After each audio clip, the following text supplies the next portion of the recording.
So let's explore the unconscious. Quoting Jung, in addition to our immediate consciousness, which is of a thoroughly personal nature, there exists a second psychic system of a collective, universal, and impersonal nature, which is identical in all individuals.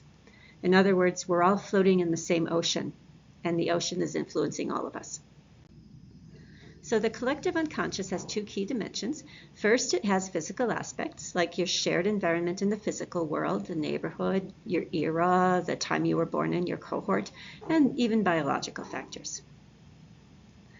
But the spiritual aspects are much less grounded in time.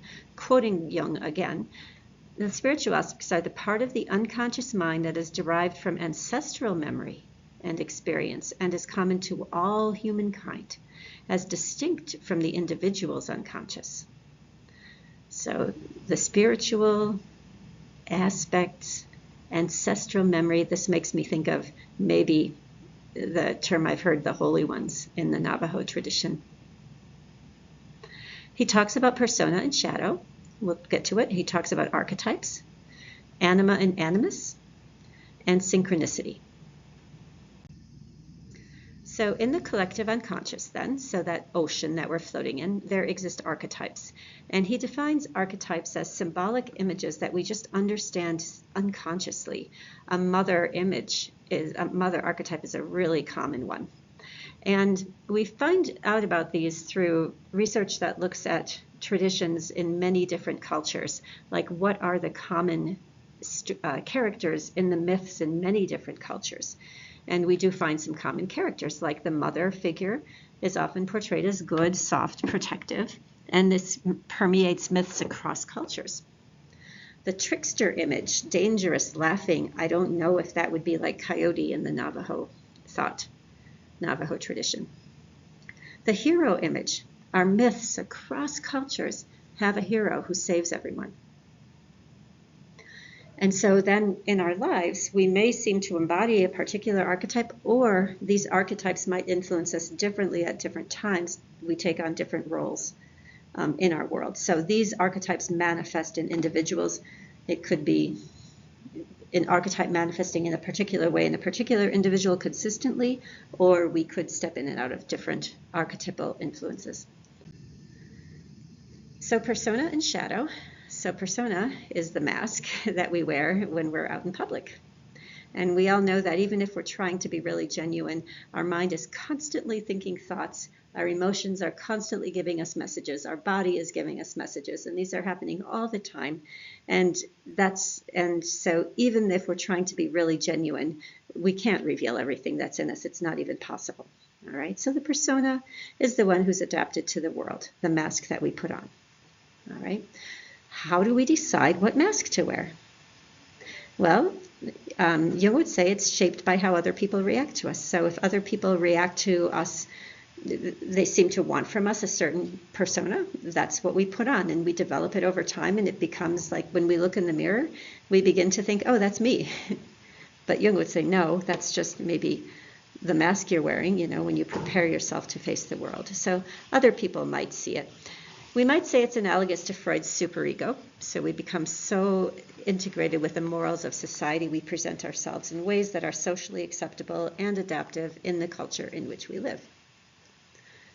It's living in the conscious and the personal unconscious, and we'll use these acronyms. So we're aware of our mask, but it also then becomes who we are in our personal unconscious. It is temporary. So roles can change and persona can be lost, and maybe you've experienced this if you've ever moved somewhere, gone and lived in another place. You might find that your mask changed a little bit. So then the shadow are the potentials in personality that were neglected or repressed. And we could think of shadow as always being dark, but not necessarily so. Let me go through these points and then I'll comment on that. So first off, the collective unconscious is where these potentials exist, the shadow. These are latent drives. They could be what has been rejected. So for example, we may have an artistic tendency and we're born into a football family and we can't travel that artistic path. Or maybe there's like a writer inside of you, but you've always had to pay the bills, and so you could never develop that writer ability. So then it's called latent, meaning it's like in there, but it's dormant. Similar to Freud's id in some ways, because they're forces that we're often unaware of, and they're motivating us.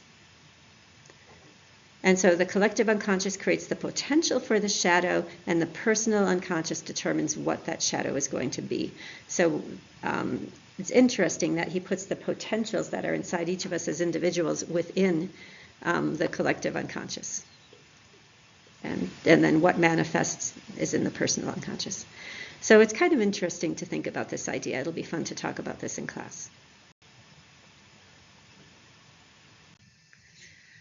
So talking a little more about shadow. Shadow, this is Robert Bly, a poet, who says, is like a big bag you drag behind you all the time. You spend the first half of your life filling it up and the second half of your life emptying it out. I kind of liked this quote. It's not, as specifically Jungian as we might think, but we often do find in the second half of our life we become more self-aware, especially of things in the personal unconscious and sometimes in the collective unconscious. So again, rooted in both personal and collective unconscious, maybe we consider it the animal side of our personality because it's deeper, it's not a conscious, reasoned aspect. Our ego often rejects shadow because it's not acceptable, and so it doesn't support the individual's best interests. So if the shadow does have an unacceptable drive, then the ego is going to reject it, and then it's going to sit down there, and there's a little tension there. But those motivations, those latent potentials are still there, and so they would rise up and impact you. And so if there's a drive or a tendency that you wanted to do all your life, it might keep rising up again and again and again, even if you aren't able to satisfy that drive. When a shadow, especially if the shadow motivation is dark and societally unacceptable, then when it arises, there's tension, there's a moral conflict, and the person has to reconcile it because it's inconsistent with ego, with how you see yourself. So individuation is what he calls the process of coming to find one's whole self, capital S. And I wish these slides were jumping ahead because I'm not sure what comes up. It's kind of annoying when I'm talking here, but this often happens in the second half of life. So it's become aware of all of those potentials within you, including the shadow and even including those spiritual, those unconscious aspects in the collective unconscious. So that is what he says often happens later in life.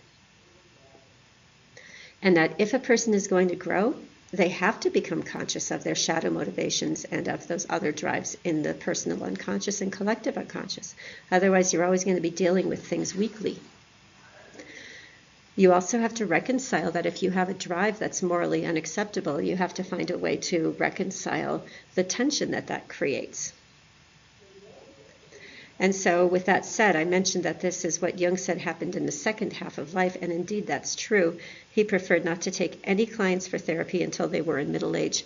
As Robert Bly said, you spend the first half of your life putting things down in there, repressing things and so forth, and it takes till the second half of your life to bring those things out in the open and to actually grow. So Jung also places for us in the collective unconscious motivations in the male and female directions that he calls anima, female, and animus, male. And he would suggest that each of us possess both masculine and feminine qualities. This yin-yang symbol represents this quite well. So yang energy is kind of forthright, demanding, pushing forward. And inside someone who has this masculine energy, if this is the entirety of humanity, there are male and female motivations, anima and animus, but within each male individual, there is also a bit of anima, a bit of female that is present, that comes out in greater and lesser degrees. And likewise, for every female, earth, calm, water, that's the female animus, as it's often seen. Anima, and within it, within every female individual, there's also this animus, this male that is within there as a potential. And we might find that it differs for each individual. So if we have a male, this dot of anima inside the male might be quite big. This guy is really in touch with his feminine side. Likewise, if we have this female, this animus potential inside her can be quite large, quite a strong representative yang energy, or it can be small, and that determines just how much of that opposite is represented. This would be considered unhealthy if an individual, a male or a female, had just a little pinprick of the opposite. That would be considered unbalanced, and maybe this person could only be whole in a relationship with the opposite. But we need both. We need the yang and the yin within each of us and within our societies in order to be healthy.